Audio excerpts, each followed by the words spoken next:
Alors, grâce à l'arrivée de S6, on a eu le droit à plein de nouveautés. Ok? Et une de ces nouveautés, c'est quoi? C'est les arrow functions, les fonctions fléchées en bon français. Les fonctions fléchées, elles ont, je dirais, deux particularités. La première, c'est que la syntaxe est beaucoup plus rapide. Et la deuxième, c'est qu'elles vont fixer la valeur du 10 automatiquement.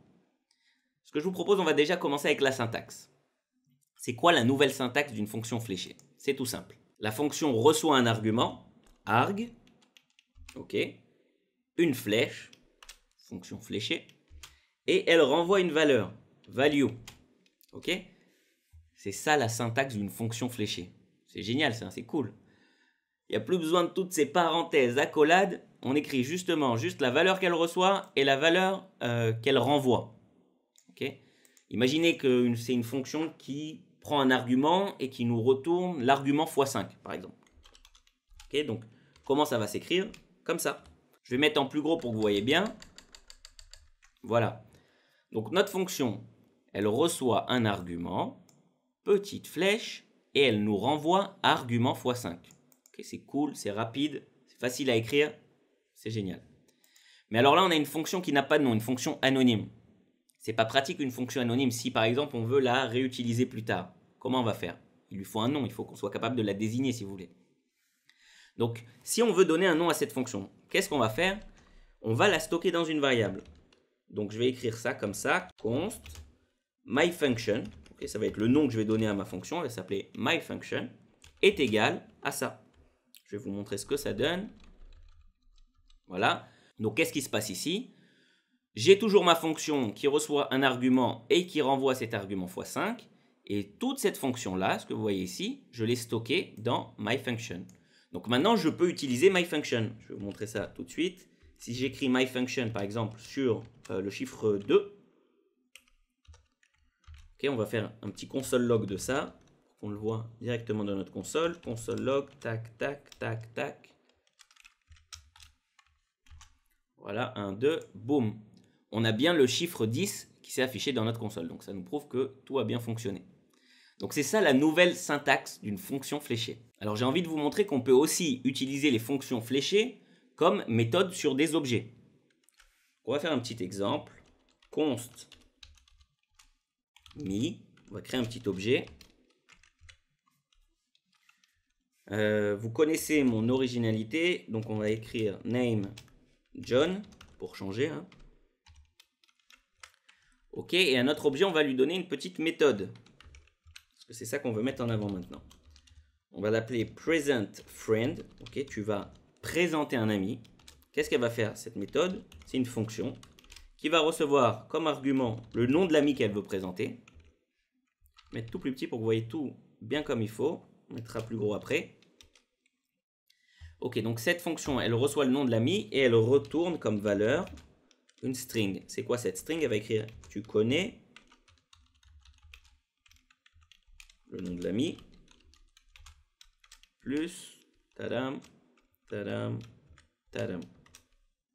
Ok, mettons ça sur une même ligne. Là, et un petit point virgule ici. Ok, donc qu'est-ce qu'on a devant nous? On a l'objet me, il a comme propriété name John et il a la méthode presentFriend. Ok, cette méthode, elle reçoit un ami et elle retourne comme string tu connais l'ami, point d'interrogation. Okay, en gros, il essaye de présenter son ami. Ok, juste pour voir comment on va exécuter tout ça, me present friend.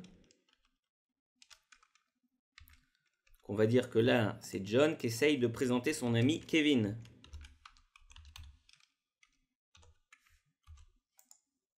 Ok. Donc maintenant, je vais vous montrer ce que ça donne. Boum. Ah, on n'a rien parce que oui, il faut que je mette ça dans un console log. Vous savez quoi? J'ai réfléchi. Est-ce que... Non, on va le laisser comme ça. Je vais mettre ça dans un console log. Vous voulez écrire le console log directement dans la fonction, on aurait pu aussi. Là, on va faire comme ça. 1, 2, boum. Tu connais Kevin. Ok? Donc là, jusqu'à présent, il n'y a rien de nouveau. On a juste créé une méthode qui reçoit comme argument. Ok. Bref, ce que j'ai envie de voir avec vous dans cette vidéo, c'est comment on va remplacer ça avec les fonctions fléchées. Donc, je vais reprendre cet objet. On va le copier. On va l'appeler me2. Ok. Name, on peut laisser John. Present friend, ok. Donc cette fonction, je répète, qu'est-ce qu'elle fait? C'est quoi sa structure? Elle prend comme argument friend. Il y a un argument. Ok. Comment on écrit un argument dans une fonction fléchée? On écrit directement ça, comme ça. Directement le friend. Ok. Ensuite, je vous rappelle qu'après l'argument, il y a la flèche. Et ensuite, il y a la valeur que je renvoie. Ça veut dire quoi la valeur que je renvoie? Qu'est-ce que je renvoie ici? C'est ça. Le tu connais et l'a mis directement. Ok, donc pour vous montrer tout sur une même ligne, voilà ce que ça donne. Ok, c'est cool quand même. On est passé de tout ça à juste ça. En une ligne, on a fait la méthode. Alors, on va quand même voir que ça marche de la même manière. Me2 present friend, Kevin. On va écrire Sacha pour envoyer un autre. 1, 2, boum, tu connais Kevin, tu connais Sacha. Donc ces méthodes fonctionnent exactement de la même manière. Alors là, on était dans un cas de figure bien précis. Ok, on avait une fonction qui prenait un argument et qui renvoyait une valeur. Mais toutes les fonctions ne sont pas comme ça. Par exemple, il y a des fonctions qui ne reçoivent pas d'argument. Donc comment on va les écrire en mode fonction fléchée? Ce que je vous propose, c'est que je vais simplifier un peu l'exemple. Voilà, donc me. Et ici, au lieu d'utiliser une méthode qu'on va appeler present friend, on va par exemple se présenter soi-même. On va dire present myself. Okay. Cette méthode ne reçoit pas d'argument, donc j'enlève le friend.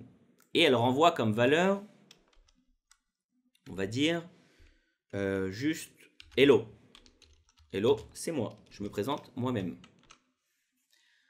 Donc d'après vous, comment, alors déjà je vais enlever cet exemple ici, present myself, on a dit que ça ne prenait pas d'argument, boum. Comment d'après vous, j'exprime le fait que cette fonction fléchée ne reçoit pas d'argument? Est-ce que tout simplement je mets rien? Non. Qu'est-ce que je vais faire? Je vais mettre des parenthèses vides. C'est comme ça qu'on fait. C'est ça la syntaxe pour dire que cette fonction ne reçoit pas d'argument. Donc maintenant, on va exécuter ce bout de code. Ici, j'exécute la méthode present myself sur le me. Okay, et bien sûr, quand je l'exécute, là, ça n'a pas changé. Hein. Pour la partie exécution d'une fonction, ça reste toujours la même chose. Okay, c'est juste la partie déclaration qui change. Donc là, c'est present myself comme ça. Ok, 1, 2, boum, on a notre hello. Donc, ça, c'est pour une fonction qui ne reçoit pas d'argument. Qu'est-ce qui se passe si cette fonction, on va dire qu'elle ne recevait pas juste un argument, mais qu'elle en recevait, par exemple, 3. Okay, on va dire present 3 friends. Okay, tu présentes carrément 3 de tes amis. Alors, ça va faire un peu beaucoup. Donc, déjà, qu'est-ce qu'on veut retourner comme valeur? On va dire le tu connais qu'on avait avant. Alors, je vais écrire en tout petit pour que vous voyez tout sur une ligne et après, je vais tout remettre en grand, d'accord? Tu connais. Ici, on va écrire ça plus, pas mettre d'espace, on va gagner de la place, plus friend 1, plus friend 2. Je vous rappelle que le plus entre des strings, il va tout simplement les mettre les uns à la suite des autres. Plus friend 3, tu connais, nanana, plus point d'interrogation. Alors normalement, si je voulais bien faire les choses, j'aurais dû rajouter aussi des espaces entre les friends, ok, comme ça. Vous savez quoi, on va les rajouter. Ami numéro 1, virgule, ami numéro 2, virgule, ami numéro 3, point d'interrogation. C'est ça notre fonction present 3 friends. Alors, vu que cette fonction, elle doit recevoir 3 arguments, là, je pense que c'est assez intuitif. Tout simplement, vous allez écrire ici friend 1, friend 2, friend 3. En gros, la seule fois où on ne va pas mettre des parenthèses dans une fonction fléchée, c'est lorsqu'il n'y a qu'un argument. Okay, s'il y en a 0, vous mettez des parenthèses vides. S'il y a plusieurs arguments, vous allez mettre des parenthèses. Voilà. Donc pour vous montrer comment ça marche, on va quand même faire, c'est pas donner tout ce mal pour ne pas l'exécuter. Donc le choix des amis. Kevin, virgule, Johanna. Oui, un peu défi, pourquoi? Et Marc. Attention, 1, 2, 3, on exécute. Boum. Tu connais Kevin, Johanna, Marc. Bon, alors maintenant, vous connaissez la syntaxe pour une fonction fléchée qui reçoit un argument, il n'y a pas de parenthèse. Une fonction fléchée qui ne reçoit pas d'argument, il y a des parenthèses vides. Et une fonction fléchée qui reçoit plusieurs arguments. C'est-à-dire on met entre parenthèses tous les arguments. Mais tout ce qu'on a vu là jusqu'à présent, c'est à chaque fois une fonction fléchée qui retourne une valeur. Qu'est-ce qui se passe si cette fonction fléchée, par exemple, elle exécute du code? Okay, je vous rappelle que d'habitude, nos fonctions, c'est un bloc dans lequel on peut exécuter du code. Ce qu'on va faire, on va se mettre en situation, on va exécuter du code. Donc, present3friend, elle était un peu lourde cette fonction, donc on va la simplifier, on va juste mettre un seul ami. Present_friend, ok, on va revenir à ça. Et ici, alors, on va présenter l'ami juste Kevin. Désolé pour Johanna et Marc, voilà. Et maintenant, dans cette fonction, on ne va pas juste retourner la valeur, okay, on peut retourner la valeur, mais j'ai envie de mettre quelques lignes de code. Donc, comment je vais faire ça? Comme d'habitude. Comment, si vous voulez, on détermine l'endroit d'une fonction avec nos accolades? Ben là, c'est la même chose. Donc, ma fonction fléchée, cette là, par exemple, elle va recevoir un argument. Donc, je peux enlever les parenthèses et je vais commencer à écrire du code dedans. Donc, par exemple, on va créer une variable qu'on va appeler presentation. Ça sera égal à quoi? Eh bien, la string qu'on veut retourner à la fin, par exemple. Tu connais plus le friend plus tac tac point virgule. Voilà. Donc ça, c'est une nouvelle variable qu'on vient de créer ici dans ce bloc. Et on va dire qu'on va faire un console log au passage. C'est quoi? On va enlever le console log de la fin, il ne me sert à rien. Console log de presentation. Ok. Pour vous montrer que le return, il marche de la même manière qu'il pouvait marcher dans une fonction normale, on peut écrire ici tout simplement return presentation. Ok, ça retournera bien la valeur de presentation. On a besoin de l'appeler notre fonction, bien sûr. Me present friend Kevin. Boum, tu connais Kevin. Donc, qu'est-ce qui s'est passé ici? On a une fonction qui reçoit un argument, mais elle ne renvoie pas juste une valeur. Non, il se passe, il y a quelque chose dedans, il y a du code dedans. Le code, c'est ça, c'est ce qu'on voit ici. Okay? Donc, s'il y avait juste le return presentation, j'aurais pu juste écrire ça ici. Mais là, par exemple, le presentation, j'ai besoin de l'initialiser. Donc, bref, il y a du code dedans dans cette fonction. Donc, comment on va déterminer l'endroit où on va mettre ce code? Eh bien, comme d'habitude, comme ce qu'on faisait avant dans les fonctions normales. On va mettre un bloc, des accolades. Voilà, donc c'est tout pour la syntaxe des fonctions fléchées. Alors la syntaxe, c'est génial, mais il y a une autre particularité dans les fonctions fléchées. C'est quoi? C'est leur façon de traiter le this. Ok, je m'explique. Je vais faire un exemple directement, vous allez comprendre. On va créer une fonction classic function est égal à function. Okay, ce qu'elle va faire, cette fonction, c'est tout simplement nous faire un console log du 10. Okay, c'est parce que c'est de ça que je veux parler avec vous maintenant. Ok, donc ça, c'est une fonction classique, ce n'est pas une fonction fléchée. Okay, c'est une fonction anonyme et je l'ai attribuée dans ma variable classic function. On est d'accord. Maintenant, je vais créer la même fonction en mode fonction fléchée. Alors, const, on va l'appeler EuroFunction. C'est comme ça qu'on dit en anglais, hein, d'ailleurs. J'ai préféré utiliser avec vous à chaque fois le mot fonction fléchée plutôt que dire arrow function parce que j'avoue que arrow, c'est un peu difficile à dire pour moi. Arrow function. Alors c'est quoi cette fonction? C'est une fonction qui ne reçoit pas d'argument, comme ici. J'ai envie de faire l'équivalent de ce qu'on voit ici, plus ou moins. Ok. Et elle renvoie, bon alors ça c'est la syntaxe.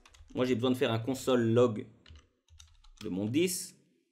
C'est quoi? On peut laisser ça comme ça. Normalement, l'équivalent de ça, ça serait de mettre ça dans des accolades, si vous voulez. Parce que c'est juste du code exécuté. Ce n'est pas une valeur qui est retournée. Or là, on l'a mis comme une valeur qui est retournée. Bref, peu importe. On va gagner de la place. C'est dommage de se radiner en place alors qu'on en a. Voilà. Ok, donc ça, c'est notre EuroFunction. Prend rien et elle va nous retourner le console log 10. Donc quand elle va nous le retourner, bien sûr, elle va l'exécuter. Donc on pourra voir c'est quoi le 10. Ok, maintenant je vais créer un objet. Const me name John. Ok. je vais lui mettre des méthodes à cet objet. On va l'appeler la première méthode present classique. Okay, c'est la façon de se présenter classique. Qu'est-ce qu'elle va utiliser comme fonction cette méthode? Elle va correspondre à quoi? À classic function. Okay, donc j'ai le droit d'écrire ça comme ça. Par contre, je dois mettre une virgule ici. Okay, et une virgule ici. On va lui rajouter une autre méthode. On va l'appeler present arrow. Present arrow. J'ai vraiment du mal à le dire. Essayez de le dire, c'est pas évident si vous ne maîtrisez pas l'anglais. Present, on va arrêter de le dire. Ok. Arrow function. Ok, donc ça c'est l'objet me. Maintenant, j'ai envie de vous montrer la différence entre la fonction classique et la fonction fléchée qui est ici. On va exécuter celle-là, present classique. Ok. Et ensuite, je vais exécuter la present, mais qui est basée sur une fonction fléchée. Present arrow. Ok, je récapitule ce qu'on a devant nous. Il y a une fonction classique. Ici, j'ai une fonction équivalente fléchée. Ok. Et là, j'ai mon objet me. Mon objet me, il a deux méthodes. Une present classique qui va utiliser la fonction classique. Une present arrow qui va utiliser la fonction fléchée, arrow function. Maintenant, je vais tout simplement utiliser ces deux méthodes, la present classique et la present arrow. Vous allez voir ce qui se passe. Et là, ça va être la surprise. Je vais mettre ça en plus gros. Voilà. Attention, 1, 2, boum. Qu'est-ce qui se passe ici? Alors, la première present classique, elle m'a donné l'objet me, qu'on voit ici. Voilà. Elle m'a donné l'objet me, qu'on voit ici. Et la deuxième, elle m'a donné l'objet window, l'objet global. Alors, je ne sais pas si vous vous rappelez de la règle que je vous ai expliquée au début. J'ai dit un contexte d'exécution. Alors, si c'est un objet qui exécute comme une méthode, alors le 10, ça sera cet objet. D'ailleurs, c'est ce qui se passe ici avec le present classique. Vu que c'est le me qui exécute cette méthode, donc son 10, ça sera le me. C'est ce qu'on voit ici. Mais qu'est-ce qu'on voit ici? Pour le present arrow, ce n'est pas le cas. On voit que le present arrow, son 10 à lui, c'est quoi? C'est window. Donc on a un problème. Alors comment ça se passe pour le 10 d'une fonction fléchée? Si vous voulez, en fait, une fonction fléchée, elle va capturer le 10 du scope parent, là où elle a été déclarée. Ok, ça veut dire que lorsque vous avez une fonction fléchée, vous devez regarder là où elle a été déclarée. Vous regardez à quoi correspond le 10 de l'endroit où elle a été déclarée. Et le 10 qu'il y aura à l'intérieur des exécutions de cette fonction, eh ben, ce sera ce 10-là.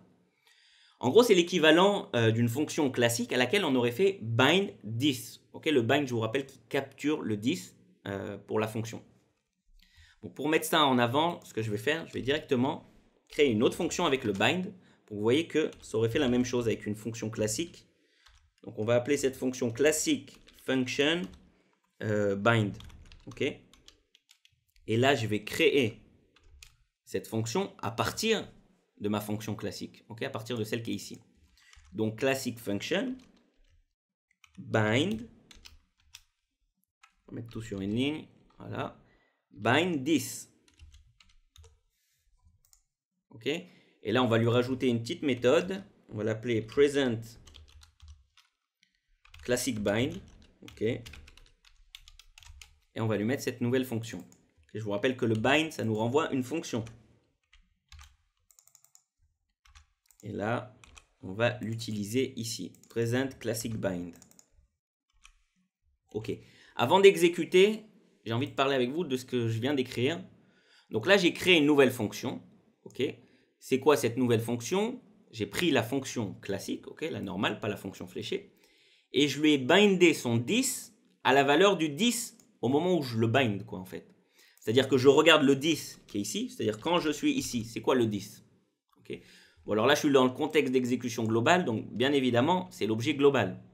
D'ailleurs, c'est ce qui se passe aussi pour la fonction fléchée. Donc là, j'ai bindé le 10 de classic function bind, ça veut dire que toutes les exécutions de classic function bind sont 10, ce sera le 10 de ce moment-là. Okay. Le 10 de ce moment-là, c'est Windows, c'est l'objet global. Donc juste pour vous montrer, 1, 2, boum. Voilà. Donc la première, la fonction classique, tout simplement, c'est la loi que je vous ai expliquée au départ. C'est me qui l'a exécuté, donc le 10, c'est le me. La deuxième, la arrow function, elle agit exactement comme ça. Ok. C'est-à-dire qu'elle va capturer le 10 au moment où je la déclare et toutes les exécutions de cette fonction sont 10. Ça correspondra à ça. Voilà, donc c'est tout pour cette vidéo sur les fonctions fléchées.